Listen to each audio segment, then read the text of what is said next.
থেকে গুরুত্বপূর্ণ নসিহা পেশ করবেন আমাদের এই সুপরিচিত, আমাদের এই প্রিয় লোক, আমাদের আপনজন হযরত মাওলানা আলহাজ মুফতি শামসুদ্দিন খন্দকার সাহেব, খতিব মরকুন কবরস্থান কেন্দ্রীয় জামা মসজিদ।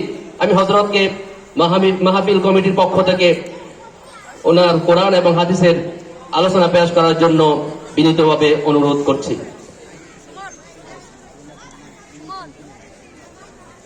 السلام عليكم ورحمة الله وبركاته.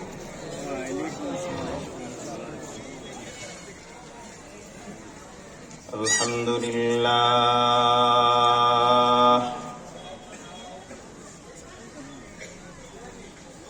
الحمد لله نحمده ونستعينه ونستغفره ونعوذ بالله من شرور أنفسنا ومن سيئات أعمالنا